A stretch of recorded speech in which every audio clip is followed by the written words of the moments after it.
ലോകം പ്ലേഗ് ബാധയിൽ വിറങ്ങലിച്ചു നിന്നപ്പോൾ ഒരു മാലാഖയുടെ സന്ദേശത്തിലൂടെ ലക്ഷക്കണക്കിന് മനുഷ്യർക്ക് ജീവൻ തിരികെ നൽകിയ ചരിത്രമാണ് ഗാർഗോനിയയിലെ പുണ്യഗുഹയ്ക്ക് പറയാനുള്ളത്.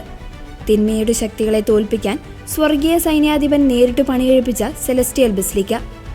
ഇറ്റലിയുടെ തെക്കുകിഴക്കൻ ഭാഗത്ത് സ്ഥിതി ചെയ്യുന്ന ഈ ഗുഹ മനുഷ്യ കൈകളാൽ നിർമ്മിക്കപ്പെടാത്ത ലോകത്തിലെ ഏക ദേവാലയം എന്ന നിലയിൽ സ്വർഗീയ ബസിലിക്ക എന്നാണ് അറിയപ്പെടുന്നത്. AD 492 ഗാർഗോനിയയിലെ ഒരു പ്രഭുവിന്റെ കാണാതായ കാളയെ ഗുഹയുടെ കവാടത്തിൽ കണ്ടെത്തി. കാളയെ ഗുഹയിൽ നിന്ന് പുറത്തിറക്കാൻ പ്രഭു എയ്ത അമ്പ് അത്ഭുതകരമായി ദിശ മാറി അദ്ദേഹത്തിന് തന്നെ പരിക്കേറ്റു. ഈ വിചിത്ര സംഭവത്തെക്കുറിച്ച് അന്വേഷിച്ച ബിഷപ്പിന് 3-ാം ദിവസം വിശുദ്ധ മിഖായേൽ മാലാഖ പ്രത്യക്ഷപ്പെട്ടു. ഈ ഗുഹ വിശുദ്ധമാണ്. ഭൂമിയിൽ ഈ പ്രദേശം സംരക്ഷിക്കാൻ ഞാൻ തീരുമാനിച്ചിരിക്കുന്നുവെന്ന് മാലാഖ പറഞ്ഞു. പിന്നീട് ശത്രുക്കളുടെ ആക്രമണമുണ്ടായപ്പോൾ മാലാഖയുടെ വാഗ്ദാനപ്രകാരം സിപ്പണ്ടോ നഗരം അത്ഭുതകരമായി വിജയിച്ചു. തുടർന്ന് ബിഷപ്പ് ഗുഹ വെഞ്ചരിക്കാനായി മല കയറിയപ്പോൾ വെയിലിനെ പ്രതിരോധിക്കാൻ കഴുകന്മാർ ചിറകുവിരിച്ചു നിന്നതായും ചരിത്രം പറയുന്നു. ബിഷപ്പ് ഗുഹ വെഞ്ചരിക്കാൻ ഒരുങ്ങിയപ്പോൾ മാലാഖ വീണ്ടും പ്രത്യക്ഷപ്പെട്ടു. മനുഷ്യർ ഈ ഗുഹ വെഞ്ചരിക്കേണ്ട, ഞാൻ തന്നെ ഇത് വിശുദ്ധീകരിച്ചു കഴിഞ്ഞു.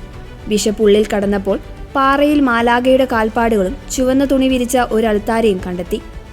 നൂറ്റാണ്ടുകളായി നിരവധി വിശുദ്ധരാണ് ഈ പുണ്യഗുഹ സന്ദർശിച്ചിട്ടുള്ളത്. വിശുദ്ധ ഫ്രാൻസിസ് അസീസി ഇവിടം സന്ദർശിച്ചപ്പോൾ ഗുഹയ്ക്കുള്ളിലേക്ക് പ്രവേശിക്കാൻ താൻ യോഗ്യനല്ല എന്നു കരുതി കവാടത്തിലെ പാറയിൽ ചുംബിച്ചാണ് മടങ്ങിയത്. വിശുദ്ധ പാദ്രെ പിയോ തന്നോട് കുമ്പസാരിക്കാൻ എത്തുന്നവരോട് പാപപരിഹാരമായി ഗാർഗോനിയയിലെ ഈ ഗുഹ സന്ദർശിക്കാൻ നിർദ്ദേശിക്കാറുണ്ടായിരുന്നു.